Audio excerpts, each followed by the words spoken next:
আবু যর গিফারি রাদিয়াল্লাহু তাআলা আনহু রাসূলুল্লাহ সাল্লাল্লাহু আলাইহি ওয়াসাল্লাম বড় মাপের সাহাবী। তাদের স্টোরি জানলে দেখা যায় সুবহানাল্লাহ, কি দারিদ্র ভাবে দিন আতিবাত করেছে, কি দারিদ্রতার মাঝে দিন আতিবাত করেছে। একটা সেকেন্ডের জন্য দুর্নীতির সাথে জড়িত হয়ে যায়। শুধু আবু যর গিফারি রাদিয়াল্লাহু তাআলা, আর অনেক সাহাবীরা আছেন। কথা বলেন ঠিক কিনা? আছেন না নাই? আর অনেক সাহাবীরা আছেন। এই সাহাবীদের দৃষ্টান্ত আল্লাহ রাব্বুল আলামিন আমাদের জন্য নমুনা রেখে দিয়েছেন। তাদের ঈমানকে আমাদের নমুনা বানিয়েছেন। ভাইরা আমার, আজকে আমাদের সমাজে দেখা যায় আমরা সাহাবীদের নিয়েও গালমন্দ, যারা আমাদের ঈমানের মানদণ্ড। এখানে এই যে দেখেন খেয়ানত বেশি, অবিচার বেশি। একটা গ্রুপ এক গ্রুপকে অভিযুক্ত করছে যে এরা সাহাবা বিদ্বেষী, কারণ তারা সাহাবীদেরকে সমালোচনার পাত্র বানিয়েছে, সাহাবীদেরকে নিয়ে বাজে কথা বলছে। আবার ওই গ্রুপ আবার যারা তাদেরকে অভিযুক্ত করছে এদের আমলনামা আবার বের করে ছেড়ে দিচ্ছে ফেসবুকে। এরাও দেখা যায় সাহাবীদেরকে নিয়ে সমালোচনা করেছে। এমন ভিডিও ইতিমধ্যেই সোশ্যাল মিডিয়ায় ঘুরে বেড়াচ্ছে। এগুলোর জবাব আপনি কি দিবেন? আমাদের সমাজে এখন একটা জিনিস বের হয়ে দিচ্ছে, সবাই নিজেকে বড় বলে জাহির করতে পছন্দ করে। আমার চেয়ে বড় হুজুর আর কেউ আর ছোট হইতে চায়। ভেড়ামার ইনসাফ কায়েম, ইনসাফের সাথে কথা বলুন। আপনি এমন ভাবে কথা বলছেন যে আরেকজনের জন্য অবিচার হচ্ছে, এটাও তো দুর্নীতি, এটাও তো দুর্নীতি। আপনি আরেকজনের উপর অবিচার করলেন, সমালোচনা করছেন, তো ইনসাফের সাথে সমালোচনা করছেন। আপনি যদি তার উপর সুবিচারের সমালোচনা না করেন তাহলে তো আপনি অবিচার করেছেন, যার দায় আপনি দুর্নীতিবাজ, আপনিও দুর্নীতির সাথে জড়িত। ফেসবুক এখন একটা ফিতনায় পরিণত হয়েছে। আমার ভাইরা, আল্লাহর ওয়াস্তে ফেসবুককে সঠিকভাবে ব্যবহার করুন, নয়তোবা চালায়েন। এটা আমি সব জায়গায় বলি, নয়তোবা চালায়েন। আপনার নিয়ন্ত্রণ আপনার ফেসবুকের উপরে নাই, আপনি ফেসবুক চালায়েন। ফেসবুকটা এখন এমন একটা কেন্দ্রবিন্দুতে পরিণত হয়েছে আপনি ভাবতেও পারবেন না। আপনি বিদেশের জন্য যদি কোনো ইন্টারভিউ দিতে যান, আপনার ফেসবুক আইডি রাখবেন। আপনার ফেসবুক অ্যাকাউন্ট যদি সে যাচাই বাছাই করে তাহলে বুঝে যাবে আপনার মাইন্ড কি, আপনি ওই দেশ বিরোধী কিনা। বিশ্বাস করেন এখন এটা হচ্ছে। আরেকটা জিনিস হচ্ছে, দেখেন এক সময় আমাদের সমাজে পাত্র পাত্রীর খোঁজ নিতে যেতাম না আমরা। ছেলে পক্ষ মেয়ের, মেয়ে পক্ষ ছেলের খোঁজ নিতে যেত না। এখন ফেসবুকটা আপনার আমার এতটাই নিজেকে মানুষের সামনে জাহির করে দিয়েছে যে এখন পাত্রপক্ষ আর মেয়ে দেখার জন্য বাড়িতে যেতে হয়।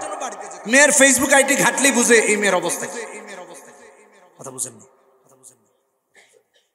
মেয়ের ছেলেদের সাথে সম্পর্ক আছে না নাই কেমনে বুঝবেন?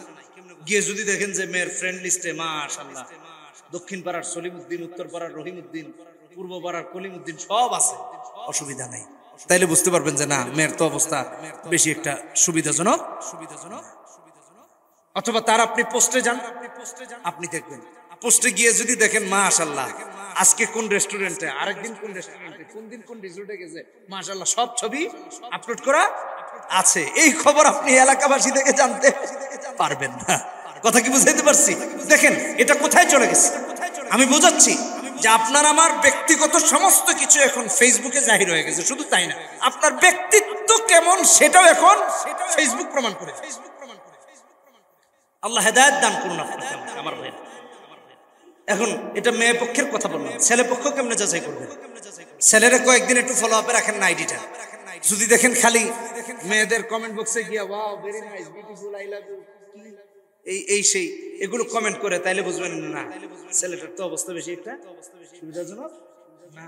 এই ছেলের তো মেয়েদের প্রতি আসক্তি আছে, এরা তো আমার মেয়ে বিয়ে দিলে এত অসুবিধা আছে। কথা বুঝেন নাই? এটা কেন বললাম? এই জিনিসটা এই জন্য বলেছি যে ফেসবুকটা এমন জিনিস যা আপনার আমার ব্যক্তিত্ব, আপনার আমার মনোভাব, আপনার আমার সমস্ত কিছুকে মানুষের কাছে পাবলিকলি করে দিচ্ছে। ভালো করে বুঝেন। এই পাবলিকলি করে দেওয়ার দায়ে যেমন নিজের ব্যক্তিগত জিনিসও আড়াল থাকছে না, নিজের হিংসা বিদ্বেষও আড়াল করে রাখা যাচ্ছে না। একজন একটা কিছু বলছে, আপনি তার ফেসবুকে গিয়ে গালাগালি শুরু করে দিলেন। আবার আপনার একজনকে গালাগালি করতে মন চাইবো, আপনি কি ফেসবুকে গালাগালি করতেছেন? আরে এটা মুমিনের কাজ। আমি সব জায়গায় বলি, আজকেও বলতেছি। কয়েকদিন আগে দেখছিলাম ফেসবুক হঠাৎ করে গায়েব হয়ে গেছে, হঠাৎ করে নাই। আমার সফর সঙ্গীরা এরা আমার বক্তব্য শুনতেছে, এখনো আছে। যখন আমি শুনলাম প্রথম বিদেশ থেকে একজন বলতেছে, হুজুর ফেসবুক টেসবুক সাবধানে চালায়। আমি তো এগুলাতে এখন বেশি একটা চালাইও না, বেশি মাঝে মাঝে নিউজ টিউজ দেখার জন্য, অথচ ফেসবুক চালাই অনেক আগে। কিন্তু এটা এমন ফিতনায় পরিণত হয়েছে যে নিজেকে আড়াল করে রেখেছে, গুটিয়ে রেখেছে। তো বলতেছে আইডি হ্যাক হয়েছে। হঠাৎ করে দেখি আরেকজন এরকম 2-4 জন কল দিতেছে, হোয়াটসঅ্যাপে জানাইতেছে, কারণ ফেসবুক চলে গেছে, হোয়াটসঅ্যাপে জানাইতেছে যে ফেসবুক নিয়ে সমস্যা হইতেছে, খবরদার আইডি কিন্তু হ্যাক হয়ে যায়। তো ততক্ষণে আমরা জানতে পারলাম যে ফেসবুকে সমস্যা হয়েছে, অনেকেরই সবারই আইডি নিয়ে সমস্যা হয়েছে। আমি প্রথম গাড়িতে বললাম আলহামদুলিল্লাহ, আল্লাহ ফেসবুক গেছে, এটা যেন আর না আসে, এই অভিশাপটা যাক। কেন বলছে জানেন? তখন আমাদের দেশের সাহাবায়ে কেরাম মেয়ারে হক কিনা এটা নিয়ে একটা তুমুল দ্বন্দ্ব চলতেছে। যে যাকে পারতেছে, যেভাবে মন চাইতেছে, আমি বড় হুজুর, বাস ওর তুলোধনা করতে হবে। আরেকজন, হ্যাঁ আমি কি কম হুজুর নাকি, ও আমার এটা কইছে, আমি ওর 14 গোষ্ঠী উদ্ধার করে ছাড়বো। বন্ধ করেন এই সমস্ত ফিতনা। আপনার এই সমস্ত অযাচিত মন্তব্য বক্তব্য, আপনার যে জ্ঞান কম, আপনার যে আমার যে বুদ্ধি কম, আপনি যে দায়ী হওয়ার ক্ষেত্রে অপরিপক্ষ, আপনার এই অযোগ্যতা মানুষের কাছে তুলে দেন। যেই লোক আসলে দায়ী নয়, দায়িত্ব এই গুণ থাকতে পারে, আপনি তাদের সাথে বসুন, কথা বলেন। আপনার ওই মেয়ারে হক এখানে কে বুঝছেন? জনসাধারণ কে বুঝছে? এখানে যত মানুষ আছে কে বলতে পারেন বলেন তো মেয়ারে হক কি? কেউ জানেন। কিন্তু আপনি এটা পাবলিক প্লেসে এটা নিয়ে যুদ্ধ করতেছেন, ওই লোক তো বিভ্রান্ত হচ্ছে, হুজুরে সমস্যা, এই হয়েছে সেই হয়েছে। ভাই আমার, মানুষকে আর হাসায় না, মানুষকে আর হাসায় না, মানুষের কাছে আর নিজের অযোগ্যতা এইভাবে তুলে ধরে। আমি এই জন্য পাত্র পাত্রী দিয়া এই কথাটা বলছি। এটা যে আপনার আমার জন্য কত বড় গুরুত্বপূর্ণ এটা বোঝাই। আমি মালদ্বীপে গেলাম, আল্লাহ তাআলা তো বিভিন্ন দেশে নেন। বেশ কিছুদিন আগে মালদ্বীপ গিয়েছি। মালদ্বীপ যাওয়ার পর আমাকে ইমিগ্রেশনে আটকে দিল। ওটা তো ওইখান থেকে পোর্ট এন্ট্রি নিতে হয়, ভিসা করে যাওয়া লাগে। আপনারা যাবেন, মালদ্বীপ অনেক সুন্দর দেশ, মুসলমানদের দেশ, মাশাআল্লাহ সুন্দর। তো ওখানে আটকে নানান জিজ্ঞাসাবাদ। রমাদানের আগে আমারে বলতেছে, তুই এই দেশে তারাবি পড়াইতে আসছিস বা অন্য কিছুর জন্য। আমি তারা বোঝানোর চেষ্টা করলাম, ভাই আমি তারাবি পড়াইতে আসি। বলতেছে তাইলে অন্য কাজে আইসো, সেখানে থেকে যাবে। আমি বললাম, ভাই আমি সেজন্য আসি। আমি যত বলি সে বিশ্বাস করতে রাজি। তো এক পর্যায়ে তাদেরকে ওইখানে ইমিগ্রেশন একজন অফিসার আমাকে নিয়ে একটা রুমে বসলেন। আমার সাথে আরো 2 জন সফরসঙ্গী ছিল, তাদেরকে আবার ছেড়ে দিয়েছে, আমাকে আটকেছে। তো আমি তারে বহু বোঝানোর চেষ্টা করলাম যে ভাই আমার আপাত মস্তকে তাকায়া বোঝা যায় যে আমি তোর দেশের কাছে আইছি, কাজ করবো। সে বুঝতেই রাজি। পরে একজন আমার নিয়ে অনেকক্ষণ কথাবার্তা বলতেছিল, তখন রমাদানের আগে ছিল। আর ওরা আমাকে বলতেছে যে রমাদানের আগে অনেক বাংলাদেশিরা এখানে তারাবি পড়াইতে আসে, তাহলে তুইও এই কাজে আসছিস, এই জন্য আটকেস। তা আমি বললাম, না আমি এই জন্য আসিনি, ঘুরতে আসছি। এক পর্যায়ে তার সাথে কথা বলতে বলতে আমি গুগলে আমার নাম দিয়ে সার্চ দিয়ে তারা বোঝাইলাম যে আমার নিয়ে, গুগলে সার্চ দিয়ে রাফি বিন মনির এটা দিয়ে দিচ্ছে। এখন সে আমার লেখা অনেক আর্টিকেল ওখানে পড়লো, আমার 14 গোষ্ঠী যা আছে এখানে মোটামুটি গুগলে চলে আসছে। সে দেখে মোটামুটি হ্যাপি, ও আচ্ছা তুই তো বড় ফেমাস মানুষ দেখা যায় করতেছে, এই ইত্যাদি ইত্যাদি ইত্যাদি। তো আমার জিজ্ঞেস করলো, তোর কি ফেসবুক আইডি আছে? Immigration officer. এটা বুঝেন এটা যে কত গুরুত্ব বহন করে, আমি এটা বুঝেন। আপনি ওই জায়গাটা নষ্ট করতেছেন। তা আমি বললাম হাস, আমার আইডি দেখালাম, পেজ দেখালাম। তো পেজে যখন গিয়ে দেখে যে এখানে লাখ লাখ ফলোয়ার আছে, বেচারা আমার সাইডা টেরা দিয়ে সরি টরি কয়ে, না ঠিক আছে ঘুরে টুরে অসুবিধা নাই, ছেড়ে দিয়েছে। ভাই আমার এটা পাবলিক সাইট। এই ফেসবুক যারা আবিষ্কার করেছে এরা তো মক্কা শরীফের ইমাম সাহেব না? আচ্ছা মক্কার ইমাম না, বাইতুল মুকাদ্দাসের ইমাম? কথা বলেন না। হ্যাঁ না মদিনার ইমাম? ইহুদি নাসারাদের আবিষ্কার। আপনি আর আমি ওইখানে যত ইসলামের ব্যাপারে উল্টাপাল্টা জিনিস ছড়াচ্ছি, তাতে করে ইহুদি নাসারারা আপনার আমার বিরুদ্ধে অবস্থান নেওয়ার সুযোগ পাচ্ছে, আপনার আমার দোষ তালাশের সুযোগ পাচ্ছে। ভাইরা আমার, এইগুলা বাদ দিয়া একটু দুর্নীতির চিত্রগুলো তুইলা যদি ধরেন, তাহলে একটু রাষ্ট্র ঠিক থাকবে। কথা বলেন ঠিক কিনা? হ্যাঁ, রাষ্ট্র ঠিক হয়। এই যে বেচারা মই দিয়ে মানুষ পার করতেছে, এরা গ্রেফতার করছে, বুঝেন নাই কথা? কিন্তু যেই লোক এখানে যাত্রী নামায়া দিল তারে গ্রেফতার কেন করে নাই? ওই লেনে তো যাত্রী নামানোর কোনো নিয়ম নাই। যাত্রী নামাবে, সাইডে লেন আছে, যাত্রী নামাতে হলে ওই লেনে নামাবে। এখানে তো বড় ডিভাইডার দিয়ে দিয়েছে যে এখানে পারাবারের জায়গা নাই।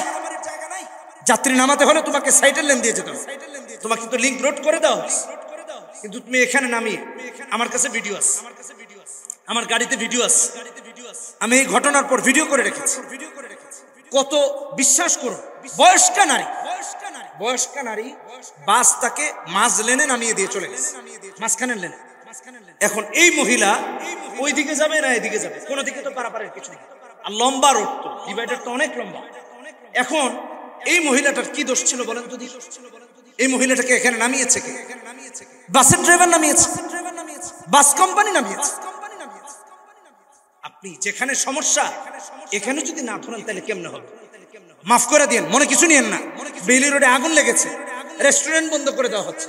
কেন আগুন লাগলে কেন রেস্টুরেন্ট বন্ধ করা হবে? আগুন লাগার আগে অফিসাররা কোথায় ছিল? হ্যাঁ, আগুন লাগার আগে অফিসাররা কোথায় ছিল? কেন দেয় নাই? কেন করে নাই?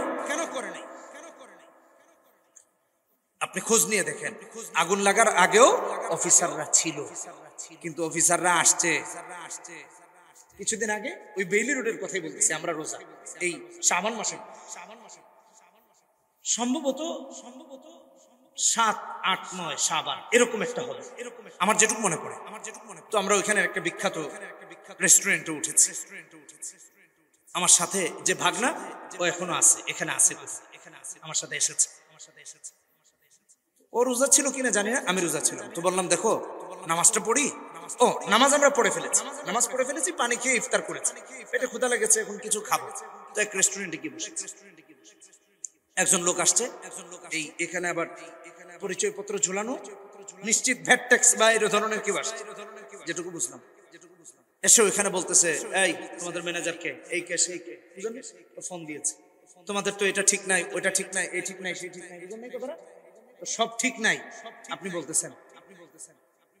একটু পরে ফোন দিল, ম্যানেজারের নাম্বার, ম্যানেজার থেকে কার সাথে কথা বলে, আবার কার সাথে কথা বলছে, আপনার এই সমস্যা, ওই সমস্যা ইত্যাদি নানান সমস্যা তুলে ধরে। এরপরে ওইখানে বসে বিরিয়ানি খাই। উনি হয়তো বা বলছে যে স্যার আপনি টেনশন নিয়েন না, আপনার জন্য একটা স্পেশাল তেহারি দিচ্ছি, খান ভালো করে, আর আসতেছি। বুঝেন নাই কথাটা? এই আসা যাওয়া আর মুলাকাত আর মুসাফার মাঝে সব শেষ। কথা বুঝেন নাই? যদি সমস্যা থাকে তাহলে এগুলো আগে বন্ধ করা হয় নাই কেন? আপনি খোঁজ নিয়ে দেখেন, আমাদের পরতে এই দুর্নীতির কারণে আমাদের জীবনটা পর্যন্ত ঝুঁকির মুখে। সব সমাধান হয়ে যায় মুসাফা। রাস্তায় দাঁড়াইলে দেখেন, এই আপনাদের নারায়ণগঞ্জে দেখেন, এদিকে রিক্সা ঢোকা নিষেধ, বাস 5 টাকায় মোটামুটি ঢোকা, বুঝলেন না? 10 টাকায় ঢাকা শহরের এমন বহু ভিডিও আছে আমাদের গাড়ি, অটো ভিডিও হচ্ছে, সবকিছু রেকর্ড হচ্ছে। তো আমি যে কথা বলতেছিলাম, ওই লেনে বয়স্কা মহিলা, আহারে গাল টাল ঝুলে গেছে, এই মহিলা হতাশা চেহারায়, এই মহিলা এটা পার হবে কেমনে? এটা তো প্রায় বুক পর্যন্ত ডিভাইডার, উনি এদিক দিয়ে পার হবে না, সামনের দিকে আগাবে না পিছ দিয়ে আগাবে, প্রায় তো এখানে 1 কিলো ব্যাপী এই ডিভাইডার দেওয়া, এখানে তো পার হওয়ার কোনো সুযোগ নেই। আচ্ছা বলেন তো দেখি, এখানে দোষ কার?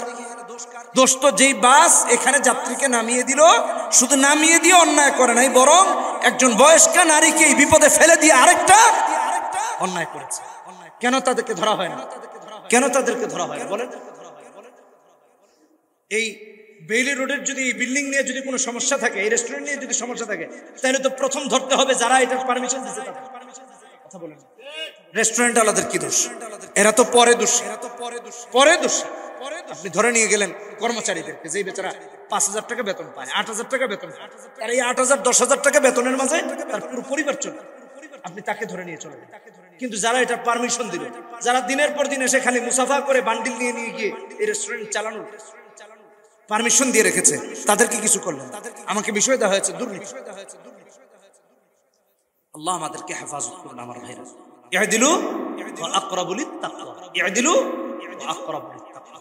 সুবিচার করার কথা, সুবিচার আপনার আমার প্রত্যেকটা জায়গা থেকে আপনি আর আমি যদি সুবিচারকারী হয়ে যায়, ইনশাআল্লাহুল আজিজ, দেখবেন তাম পৃথিবী ঠিক হয়ে যাবে, আমাদের দেশ ঠিক হয়ে যাবে, উম্মাহ ঠিক হয়ে যাবে। কথা বলেন ঠিক কিনা বেঠিক?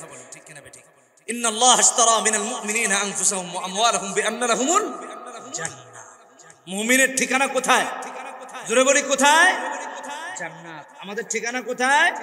সবাইকে বলতে হবে আমাদের ঠিকানা কোথায়? আমরা জান্নাতের বিনিময়ে সমস্ত কিছু বিক্রি করে দিয়েছি, এবং আমরা ঈমানের জন্য সমস্ত কিছু বিকিয়ে দিতে পারি। সুহাইব আর-রুমি রাদিয়াল্লাহু তাআলা আনহু কথা বলছেন, মুস্তাদরাক হাকিমের হাদিসে এসেছে, অন্যান্য হাদিসের মধ্যে এসেছে, সহিহ বর্ণনা এসেছে। সুহাইব আর-রুমি রাদিয়াল্লাহু তাআলা আনহুকে ওরা যখন বলল যে তোমাকে মদিনায় যেতে দেওয়া হবে না, সুহাইব আর-রুমি বললেন আমার তীর দিয়ে তোমাদের সাথে ফয়সালা হবে, আমার তীর শেষ হয়ে যাবে, তরবারি দিয়ে ফয়সালা হয়ে যাবে। তোমরা যদি মনে করো তাহলে তোমাদের সাথে এখন যুদ্ধ হবে, আর যদি তোমরা মনে করো যে না তোমরা আমাদের সাথে যুদ্ধ করবা না, আমাদের সাথে সংঘাতে যাবা না, তাহলে এক কাজ করো, মক্কায় আমার অমুক জায়গায় এই জায়গা আছে, অমুক জায়গায় ওই জায়গা আছে, অমুক জায়গায় এই জায়গা আছে, এই সব অমুক জায়গায় সম্পদ আছে, এই সমস্ত সম্পদ তোমাদেরকে আমি দিয়ে দিলাম, যাও আমার সমস্ত সম্পদ তোমরা নিয়ে যাও, তারপরেও মুহাম্মদুর রাসূলুল্লাহ সাল্লাল্লাহু আলাইহি ওয়াসাল্লামের কাছে যেতে আমাকে বাধা দিচ্ছে। সুবহানাল্লাহ। আল্লাহ তাআলা এই জন্য বলেন وَمِنَ النَّاسِ مَن يَشْرِي نَفْسَهُ ابْتِغَاءَ مَرْضَاتِ اللَّهِ وَاللَّهُ رَءُوفٌ بِالْعِبَادِ يَا أَيُّهَا الَّذِينَ آمَنُوا ادْخُلُوا فِي السِّلْمِ كَافَّةً وَلَا تَتَّبِعُوا خُطُوَاتِ الشَّيْطَانِ إِنَّهُ لَكُمْ عَدُوٌّ مُبِينٌ। ইসলামে পরিপূর্ণ রূপে দাখিল হতে বলেছেন আমার ভাইরা। যেই লোক দুর্নীতির সাথে জড়িত, অবিচারের সাথে জড়িত, বেইনসাফ আর অন্যায়ের সাথে জড়িত, সে লোক পরিপূর্ণভাবে মুসলিম হতে পারে নাই। রমাদান মাস গুনাহ মাফ করানোর মাস, এজন্য রমাদানের প্রথম দিকে এখনো আমরা আছি, রমাদানের প্রথম দিকে এখনো আমরা আছি। আমরা রমাদানের ফাজাইল মাসাইল জানার আগে আমাদের জন্য উচিত হলো তাওবা করা, এর আগে হলো তাওবা করা। কেন? যেন আমার একটা রমাদান গুনাহে অতিবাহিত না, আমার একটা সাহরি, আমার একটা ইফতার যেন গুনাহের মাধ্যমে না কেটে, এই জন্য আগে তাওবা করব। আর সেই তাওবা হবে তাওবাতান নাসুহা, একনিষ্ঠ তাওবা, ইখলাস আর বিশুদ্ধ তাওবা, পরিশুদ্ধ তাওবা। সেটা কিভাবে? যত গুনাহ আগে করেছি সমস্ত গুনাহের জন্য অনুশোচনা করা, অনুতপ্ত হওয়া, যে আল্লাহ আমার ভুল হয়েছে, মাফ করে দিন। 11 মাস উল্টাপাল্টা চলছে, অনুশোচনা, অনুতপ্ত হও। অনুতপ্ত হয়েছেন? সেকেন্ড, আপনি গুনার জন্য আল্লাহর কাছে মাফ চান, যে আল্লাহ আমার মাফ করে দিন, অমুক দিন এটা করেছে, তমুক দিন এটা করেছে, আল্লাহর কাছে মাফ চান। 3 নাম্বার, ভবিষ্যতে কোনোদিন এ ধরনের পাপ করব না, আমার দ্বারা হবে না, এ ব্যাপারে রবের সাথে ওয়াদাবদ্ধ হওয়া। শুনে বলেন কি হওয়া? ওয়াদাবদ্ধ হওয়া। তাওবা করে সিয়ামটাকে যদি শুরু করতে পারতাম তাহলে আমাদের সিয়াম আরো ফলপ্রসূ হতো, আমরা আরো বেশি আল্লাহ রাব্বুল আলামিনের নৈকট্য হাসিল করতে। কথা বলেন ঠিক কিনা বেঠিক? তাওবা না করার কারণে মুসলমান হয়ে রমাদান মাস লাল কাপড় টানিয়ে দিয়ে রেস্টুরেন্ট খোলা রেখেছে, কারণ সে রমাদানের আগে তাওবা করে নাই। এই লোক আশাবাদী, 20 দিন খাওয়ায়া ব্যবসাটা করে নেই, শেষ 10 দিন একেবারে কদর হাসিল কইরা তওবা করে আল্লাহর কাছে মাফ চাওয়া, 20 দিনের যা লাভ লোকসান হয়েছে, গুনাহ টুনা যা করছি সব মাফ চাওয়া। এটা মুমিনের কাজ হতে 20 দিন হোটেল খোলা রেখে ব্যবসা করলেন, আর শেষ 10 দিন একেবারে ইতিকাফে গিয়ে হাজী সাহেব সাজলেন, এটা মুমিনের কাজ না। আমাদের এখন তো কাজ এমন হয়ে গেছে, দুর্নীতি করে করে বাড়ি করতেছে, গাড়ি করতেছে, এমনকি হজও করে। কি করে? হজ করে। চিন্তা করতেছে চাকরির বয়স আছে আর 20 বছর, 15 বছর একটু ডাইন বাম না দেখা চোখ বন্ধ করে খায়া দেয়া, বুঝলেন না কথা? যেখানে মন চায় বাড়ি গাড়ি কইরা 5 বছর একটু ব্রেক, যেন অভ্যাসটা একটু কমাইতে। এরপরে যেই বছর চাকরি থেকে রিটায়ার্ড হয়ে যাবে সেই বছর একেবারে তওবা কইরা আল্লাহর ঘরে গিয়া, বুঝলেন না কথাটা?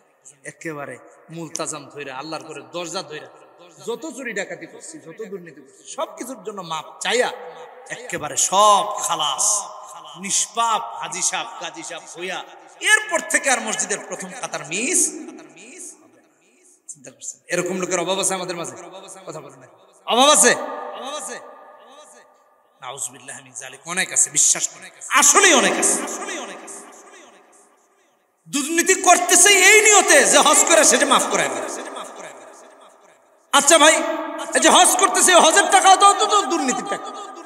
কথা বলেন না, এই যে হজের টাকা, হজে যে গেল এই হজের টাকাটাও দুর্নীতির টাকা, এটা হারাম টাকা। এই টাকা দিয়ে হজ করলো একেবারে সে নিষ্পাপ, ঠিক না?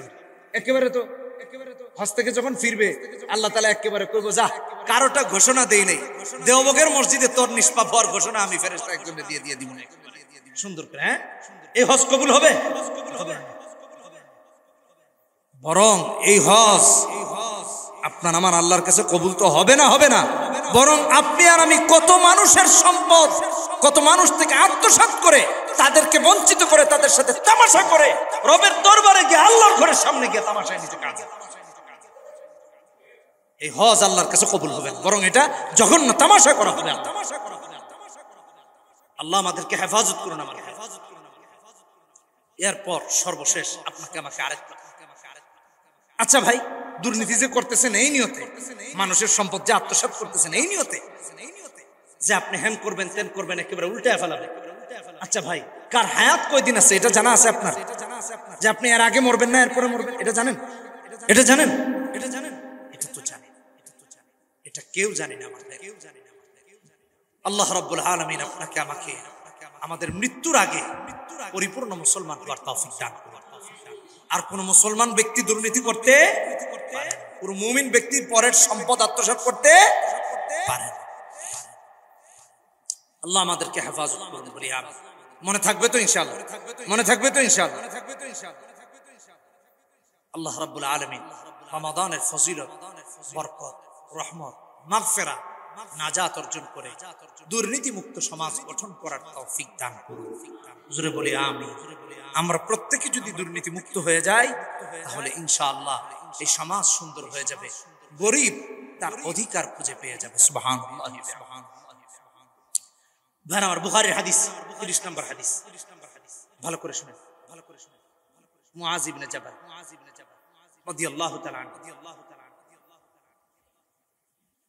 তার সাথে একজন তাবেঈন, 30 নম্বর হাদিস। তো দেখতেছে উনার যেই জামা কাপড়, ভালো করে বুঝেন, তার সাথে যে তার বৃত্ত আছে তারও সেম জামা কাপড়।